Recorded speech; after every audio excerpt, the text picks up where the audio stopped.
How's it going, everyone? It's Abdallah here, bringing you guys a very awesome tips and tricks video for Fire Emblem Fates skills. Now, by watching this video, you're going to know everything you need to know about skills, what they are, how to get them easy, and what the different ones are that are really, really OP. So, if you guys are excited for the episode, definitely smash that like button and join me as I teach you everything you want to know. So as you guys can see, I've got over 70 hours within the game. I pretty much know everything that there is about skills. So I'm actually here to share all that knowledge with you guys. So let's jump on into it. So you guys have, of course, purchased the game and played along with me, right? If you guys haven't, there's a link in the description where you guys can go and get that from Amazon for cheap. And at the same time, play along. And now that you're playing with me, you're going to know all this awesome information to give you the upper hand in all of your battles. So you're asking, okay, Abdallah, what's so good about skills? Well, they're an additional bonus that you can give all of your characters in order to give you the edge in battle. For example, if you press the X button while you're in my castle, which you guys unlock after Chapter 6, go to Equip Skills, and you can see pretty much all the different skills that each of your characters have. Now, all these skills are very different. You get different ones based on what classes you are. And if you guys are curious as to what all the different skills are, of course, you can head on over to Serenes Forest, which is a very, very good site, and I'll show you that really quick over here. So shout outs to my friends over there. We're actually doing a collab together. This is what I use every single day, every single time I'm planning through my characters and wanting to find out what skills they're going to get. I highly recommend heading on over here, serenesforest.net, and then heading over to the class skills section of Fire Emblem Fates. So on this site, you can actually see all the different classes involved. You got your Hoshiden classes if you're playing through Birthright, you've got the Norian classes, and you've got the other and DLC classes over here. So this is pretty cool because by going through, you can see exactly what class each of your character can be and what level they learn a certain skill. So if you have a Heart Seal, for example, and you want to know, okay, should I be a Master of Arms or should I be an Oni Savage? Or Oni Chieftain, you'd be able to see exactly which ability you'd get at what level, which is super awesome. So in case you guys haven't visited Serenes Forest, definitely check them out. There's so many different skills involved, it's crazy. But there are some really, really good ones over there. And by the end of this episode, I'll show you which ones are pretty awesome. So if you're playing through Birthright, definitely check out the Hoshiden classes. If you're playing through Conquest, definitely check out the Norian classes right over here. And essentially you can go from there and learn what they all are. Pretty easy, right? Pretty easy. All right, so back to the 3DS capture over here. So I talked to you guys a little bit about what all of them are. You guys can take a look at them more in detail off screen. But today, for example, there's a difference between personal skills and the class skills. So for example, let's do Zora. Zora, for example, and all the other characters, your very first skill that you have available is going to be this first one, the very top left one. That is your personal skill. It's not transferable. You're pretty much born with it. So this is Zora's skill. Healing Descent. Allies within 2 spaces heal up to 10% HP at the start of their turn. Sakura, for example, her personal skill is a Quiet Strength. Allies within 2 spaces take -2 damage. Tsubaki, for example, Perfectionist. Okay, grants hit and avoid 15 when this unit's at full HP. Very cool. My unit, Male, has Supportive. If paired with a C+ attacker, grants them +10, 2 damage dealt, and -2 damage taken. So that's a really good supportive skill. Now, like I said, those are not transferable, so you'll have to go through and see all the different characters and kind of play them according to their skill. For example, like Oboro, she does +3 damage to any Norian troop. So if you're fighting against Norian troops, definitely bring Oboro around. Kaze is pretty awesome too. Rinka Orochi has the ability to capture, which is cool. You can capture units and bring them to your prison in my castle. So keep that in mind when you're formulating your team. Now, one of the things that we want to talk about is class skills. Now, I've shown you the site over at Serenes Forest, so you can essentially go through and find out all that stuff. You can find out that if you're a base unit, which is a unit that hasn't been master sealed, essentially you can go through and get those skills at level 1 and level 10, according to what class you are. If you've already master sealed them, every single one of them is going to get a skill at 5 and 15. So now you're wondering, okay, well, My Ryoma's a Swordmaster. How do I get all the other cool skills on him? Because Swordmaster literally only gives you a couple things. It gives you Astra and another one. So essentially what you can do is you can go through and buy some heart seals.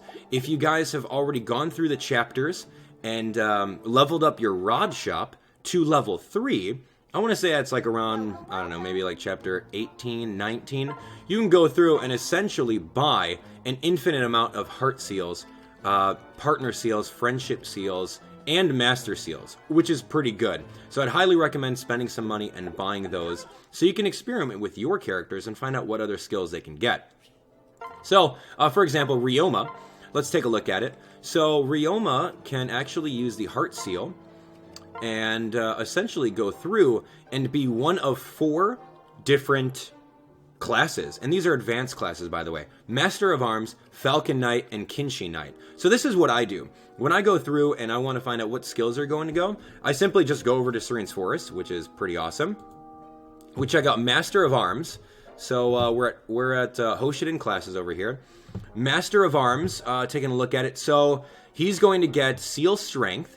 After battle, enemy strength -6, which is pretty good. He's going to get life or death at level 15. During battles, damage +10, damage received 10. That's pretty cool.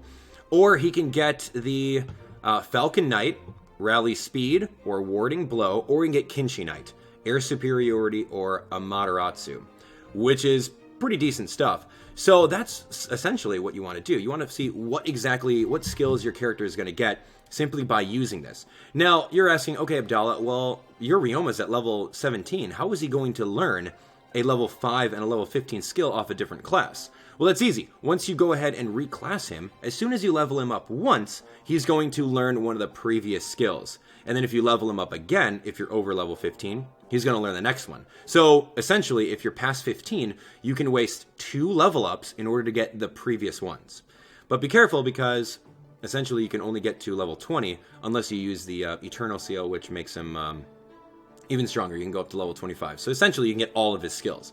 Now you're also wondering, okay, well, I'm looking at your screen, Abdallah, and you've got Lancebreaker, and you've got Swordfarer, and you've got Soul. What's that all about? Well, you can also get skills simply by using friendship seals or partner seals. If you marry off one of your characters to another character, you can use the partner seal to gain their skill set, which is pretty cool. So you can transform into whoever they are. Now keep in mind that there are some classes that you can't transform into. Azura, for one, you can't use a partner seal on Azura and have like a second songstress. You can't do that. Same thing with Mozu. You can't have another villager, because that's one of the exclusive skills.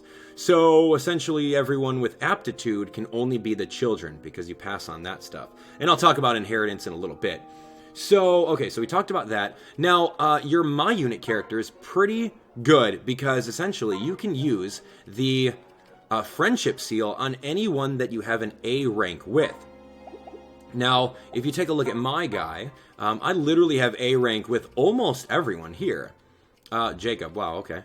On pretty much everyone here, Azama, Izana, all these guys, I've got pretty much A rank. So I can, with my character, head on over to the friendship seal and use it to make my unit turn into any one of their classes that they currently are, which is pretty awesome.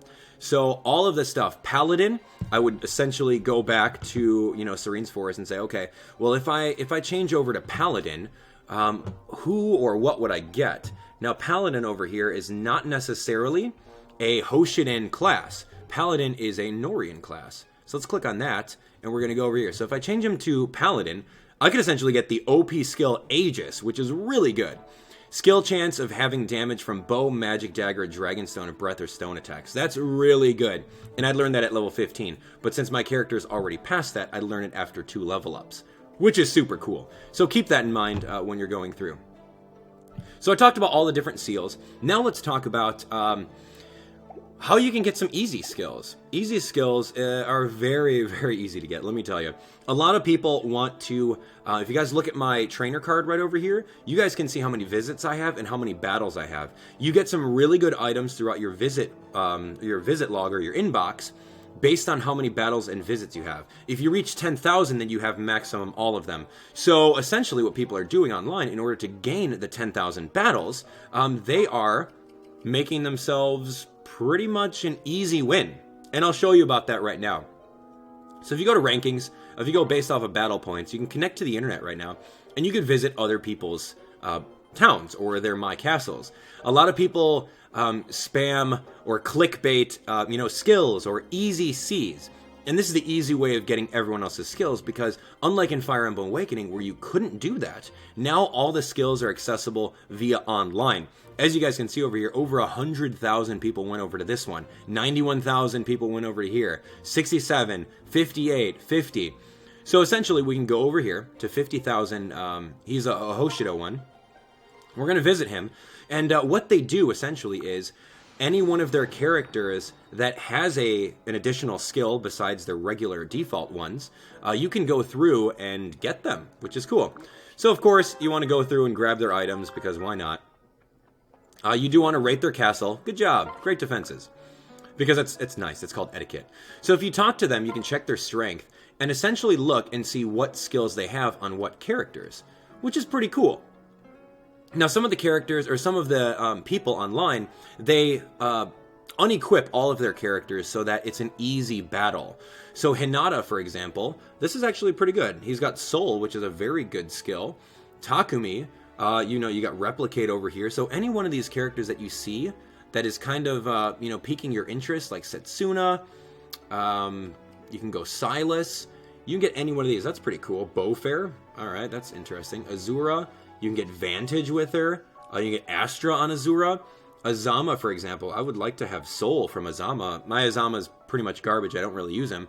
But that'd be cool to grab him. So what essentially you do is you would go through and battle them in their castle.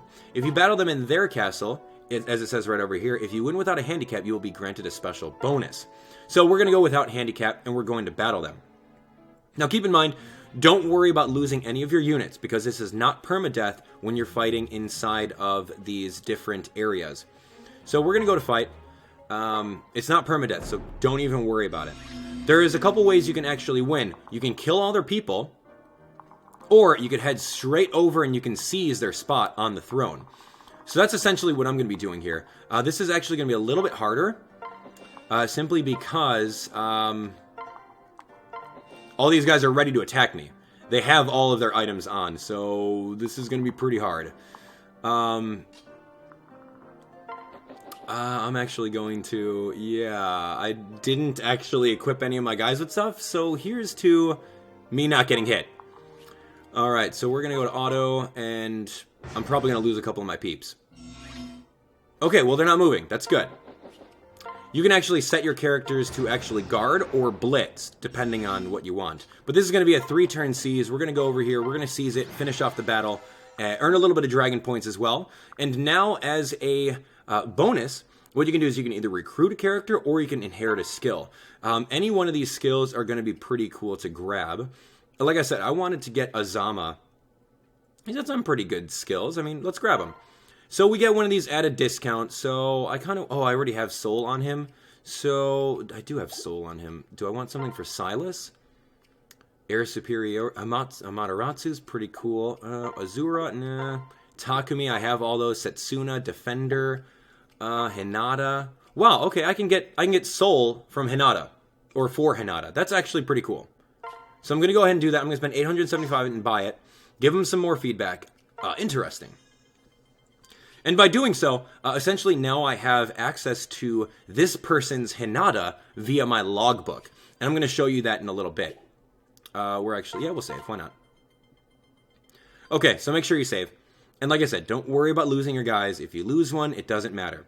So now that we're done with that, we can actually go to our butler over here. We can go to unit logbook, and we can see that Hinata that we recently saw on the last castle that we went through. And of course, we can go to learn, and we can learn the rest of this stuff for him if we wanted to. We wanted to spend our money and have him learn Rend Heaven. Go for it. Why not? It's expensive, but now we'll be able to have that. So that's pretty cool. See, I'm out of money right now, so I got to go grind for some more money. But essentially, all of the characters that you fight on my castles, those ones that you choose, Like this one over here, this Mozu, for example, has Aegis and Pavis, which are like OP defensive items. I definitely bought those from her, so I've saved it, and essentially you can go from there. So that's pretty cool. Yeah, so don't forget to check your logbook. So essentially, if you go over to my castle, which is right over here, you can see my castle, you can save me in your logbook and then take all my skills too, but you have to buy them. So that is really cool. So let's talk about inheritance now. Okay, so for example, you're going to look at your supports, and you're going to say, well, I want to make the coolest kid and the strongest kid. So what skills are going to pass on over? So if we look, Abdallah, let's say, for example, or Azura. Azura is a good example. You will pass down to your kid your last learned skill, excluding DLC skills. So I made the mistake, unfortunately, of using my Ebon Wing, which is something that you get from the path bonus. I'll actually show you right here. Yeah, you get these from the path bonus. You get 2 Ebon Wings, 2 Dread Scrolls. So I accidentally used my Ebon Wing on Azura, thinking that I could pass down Gale Force to her kid, and then I saved. But unfortunately, you can't. And then I made a little reminder over here. That Gale Force, though, be careful, DLC abilities don't transfer to your kids. So learn from my mistake and don't do that. But anyway, the Ebon Wing teaches you the ability to be a Dark Falcon, and you can learn Gale Force at level 35. So DLC skills don't pass. So if I were to marry Azura with Ryoma, the skills that would get passed down is her last one, which is Astra, and Ryoma's last one, which is Rend Heaven. That's what the kid will essentially get. Now, before you make that S rank support conversation, be sure to save, enter the paralog, see what kid, or see what ability that kid has, and go from there. So let's do an example. Mozu, for example, the only thing that you want to pass from Mozu is going to be Aptitude. Mozu's the only one that could pass down Aptitude. Legit. So Silas, for example, we could actually marry them right now. I'm not going to save, by the way. So here we go. We're going to do Mozu and Silas just for the heck of it. Okay, I'll skip that because we'll show it on my Let's Play. They'll essentially have a kid, and the kid will be available on the paralog. So since I have Mozu, Aptitude, or last skill, and then Silas Luna, his last skill, our kid, when we go into the paralog, should essentially have Luna and Aptitude. So let's take a look. We're not saving. No, not yet. Okay, so going into the paralog number 5, a bold approach. So this is pretty much Silas's daughter. So let's see if Sophie has exactly what we were talking about for the inheritance. Okay, so view map. Where are you? What the heck, villager? Sophie, okay, here we go. Okay, you're in the corner.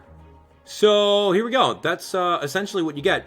It was kind of redundant because she's actually starts off as a cavalier. It was redundant that I gave her Pastor Luna, because she already learns it as a cavalier, as we know. No, does she? Great Knight. She learns it as a great... Yeah. No, okay, that's fine. Well, we gave her Luna, and of course, we gave her Aptitude. So that in and of itself is perfect. That's exactly what we wanted. And then what she'll have access to is she'll have access to a couple classes, minus Villager, of course. So anyway, we're going to exit, and we're going to go from there. I don't want to save at all. So we're going to essentially, we're going to reset, or at least soft reset, and go from there. So closing software and then opening it up. So now you guys learned about how you get certain skills, easy ways of getting, guaranteed ways of passing them. What are some good skills? I mean, what are the best skills within the game? There's really a lot of them. Now, I'll show you guys some of my favorites right off the bat. And then you guys can strive to get those skills and put them on your characters. So let's go to Azura. One of the best skills in the game, at least in Fire Emblem Fates, was Gale Force. Gale Force, if you kill a unit, you get another turn, which is so good. One of the awesome ones from the Nor line, or sorry, the Hoshido Noble line is Hoshiden Unity, which gives you a 10% trigger rate to your skills. Very good. If you have the Dread Scroll and you level them up to 35, getting the Aggressor skill is really awesome. This unit deals 7 damage when he or she initiates the attack. Who else has a good one? Astra's a good one. Strike 5 times at half damage. Trigger is your skill stat times a half. Also, Soul is really good. What Soul does is you absorb HP equal to half of your skill stat. Oh no, it is your skill stat. So for example, Ryoma, 24% of the time, I'll be activating Soul, which is pretty good. This is one of the best ones. Luna, ignoring half of the enemy defense or resistance when attacking, triggers your skill set. So when I use it with Scarlet, 25% of the time, I'll essentially be going through and doing that. But at the same time, here we go, Aether. Aether is Soul and Luna in succession. Trigger percentage is your skill stat times a half. So about 13.5 times this will happen. I know it's a little redundant to have these two on her, but I didn't go through and give her anything else. But Aether is learned through the Exalt brand that you get from the very first DLC. I've shown you guys that episode. You can check out my description where you can see that DLC playlist. So Aether is really good. Oboro and counter magic is good. Damage taken from attacking an enemy is also dealt back at that foe. So magic damage is really good. Let's see, we talked about Luna. We've talked about that. I mean, lethality is pretty good.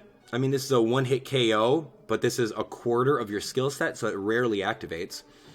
What else do we have? What's another good one? Aegis and Pavis is pretty good. So like my Mozu, for example, has Aegis and Pavis. Pavis is your skill stat, which halves the damage that you take. That's going to be really awesome. And then the Aegis is the having the damage that you take from magical weapons. So if you have both of these on your character, you're going to be a tank, a defensive tank. One of the other things is Aptitude. Now, Aptitude is one of the, probably the best, if not the best skill in the game. Adds 10% to each stat's odds of increasing at level up. That's awesome. So whenever you level up, there's a more chance that you're going to get even more of the RNG bonus. So that's cool. Other things, what have I talked about? I mean, there really isn't any other passable ones. I mean, magic counter is good. I actually got regular counter, which is cool. Damage taken from adjacent attacking enemy is also dealt back to that foe.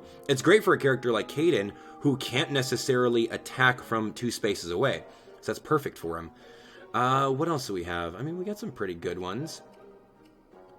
Vantage is decent. If you're at less than 50 HP, you always strike first. That's pretty cool. And yeah, that's really it. That's really it.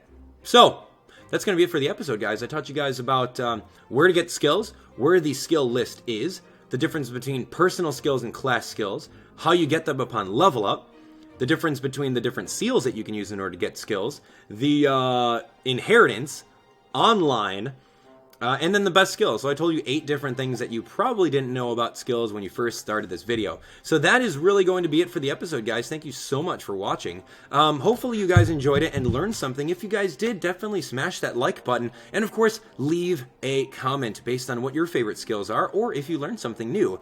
I'd like to share this information because tips and tricks is really what, makes me stand out. I really want to teach it to you guys so that you can have some really awesome teams. And especially if you guys are playing on Lunatic or Conquest or even Revelation, you guys are going to need as many skills as you can get. So, thanks for watching, guys. If you guys are interested in watching any of my playthroughs, go ahead, click on the screen right now. Any one of the Birthright, Conquest, Revelation playthroughs, you guys can see them. If you guys want some free skills from me, definitely head on over to my address, which is on the other side over there. You guys can get some pretty cool skills, especially Zora's Gale Force and all my unit stuff. And of course, shout outs to all the Patreon supporters, which help all of the Nintendo content get fueled. So, I'm pretty excited, considering the fact that I'm going to keep on playing. It's going to be fun. So, Fire Emblem Fates, loads coming, more tips and tricks. If you guys have an idea for a future tips and tricks episode, definitely let me know and I'll make one for it. But other than that, subscribe for even more Fire Emblem Fates, and I'll see you guys on the next one. Bye now.